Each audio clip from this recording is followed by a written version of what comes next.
No, my dear, you don't need to send me any money. Mike has seen to it that my finance for the next month is taken care of. All right for some. Yes, he is a godsend. Okay, my dear. Give my love to the kids and their husband. Alright, take care. Love you too. Bye. Staff wanted to join the CB2 telesales team. No experience needed, as training will be provided. Full-time hours pay, monthly. Good rates between 22 to 40 grand a year. What it must be like to have a steady wage coming in monthly. You mean to tell me you're 40 years old and you've never had a full-time job? As a matter of fact, I haven't. Only ever managed to do one shift in my life. And we both know why. Actually, I don't quite recall it. But feel free to jog my memory. You jinxed me, didn't you? Good heavens. Is that the time? It's my boss. Give me the phone. Hi, this is Virgil's mother. I'm so glad that you called. Yes, earlier today he was rushed into hospital because he had a fever.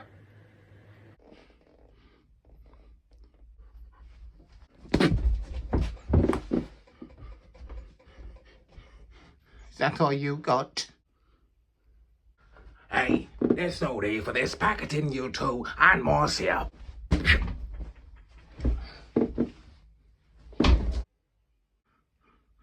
Look at what you made me do to the poor man. You knocked me out cold and gave me real reason to be rushed into hospital next day. Well, you've got to take the rough with the smooth, Virgil. The last thing you want to do is hold grudges for the rest of your life like your Uncle Winston. Look on the bright side. You found another job opportunity already. But there's a difference. I mean, this job was actually advertised in the paper. So it's more likely to be more professional than the establishment of the last job I did. In what way? I just managed to hear him shouting it from the top of his lungs. Who, and shouting what? The employer shouting staff wanted from the top of the roof. I see. But it's still no excuse to stop you from applying for this one. But suppose my application is successful. That would mean they're likely to call me in for a formal interview. And your point is? I've got nothing formal in my wardrobe to wear. I gotta get my life together. They say when it rains it falls. The sunshine don't shine forever. I've been hit by an ultimatum. I gotta get my life together. They say when it rains it falls. The sunshine don't shine forever.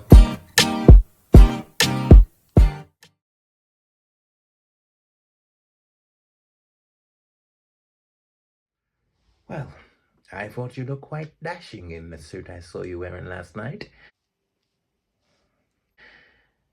But you still haven't quite mentioned why.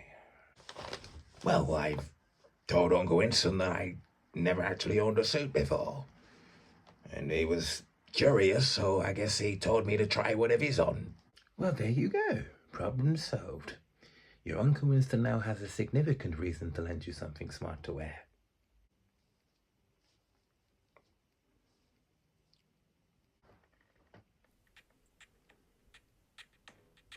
You remember this tune I made last year?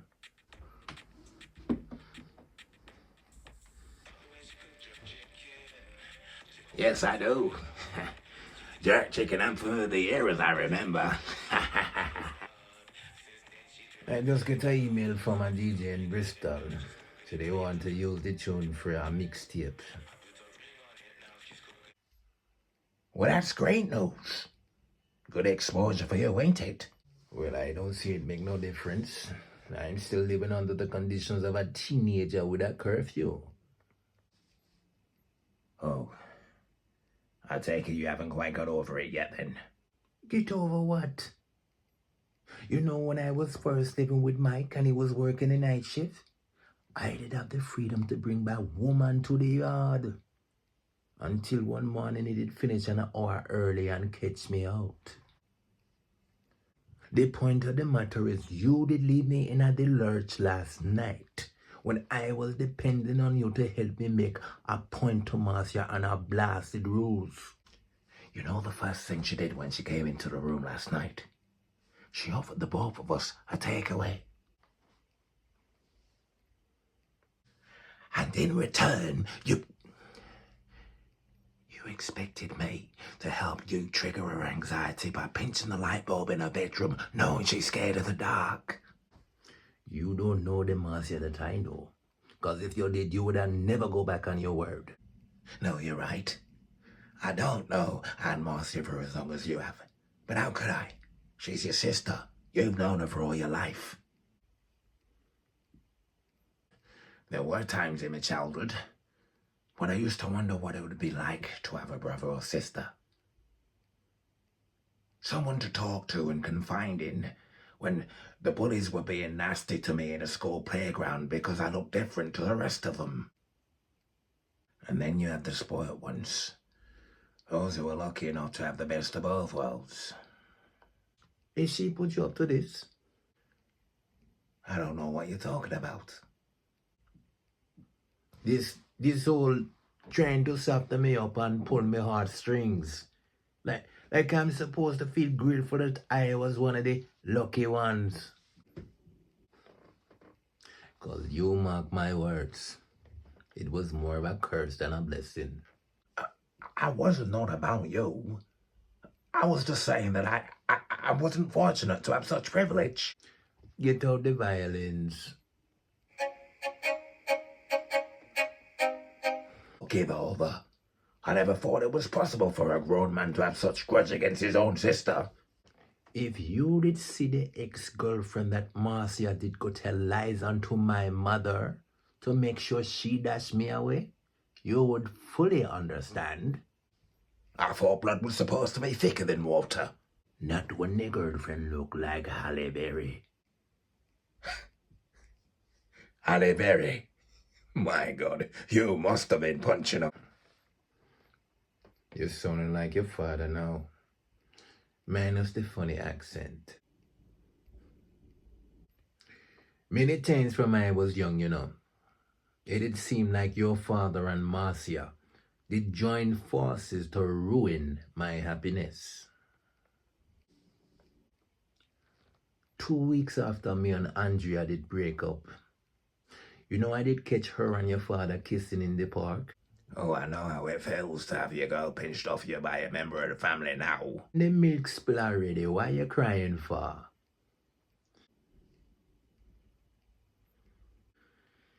You know, ever since the day me catch your dad kissing my ex-girlfriend, it's like his ad was to always get one over on me. If I did go buy a sharp suit, him have to make sure him buy a sharper one. And if him can't find the one sharper, he have to buy the same one. But there was this one time that I go buy a pair of cards, which happened to be the last one that they had in store at the time. I did plan to wear them to a birthday party. So the Friday evening come now. I did finish work, ready to go home and change into my new trousers and sport them for the first time.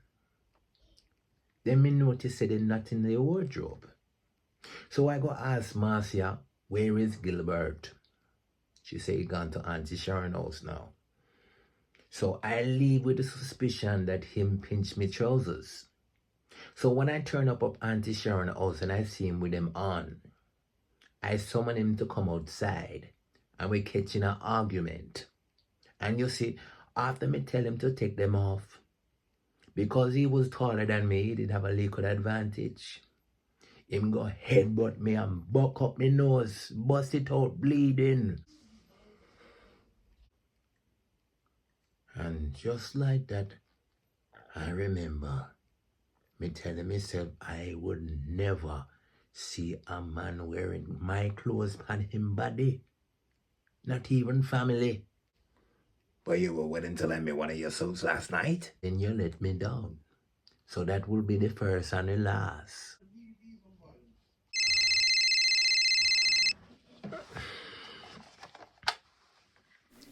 Hello, Walker's residence. How may I help you? Hi there. Is it possible to speak to Virgil Walker, please? Yes, he is right here. It's for you.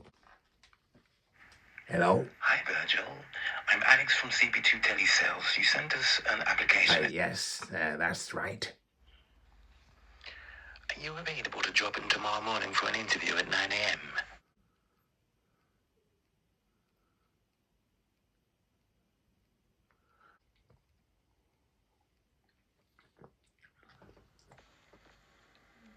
Virgil, are you still there? Yes. Tomorrow morning, 9 a.m. That's fine. Great. I look forward to meeting you. Goodbye. Goodbye.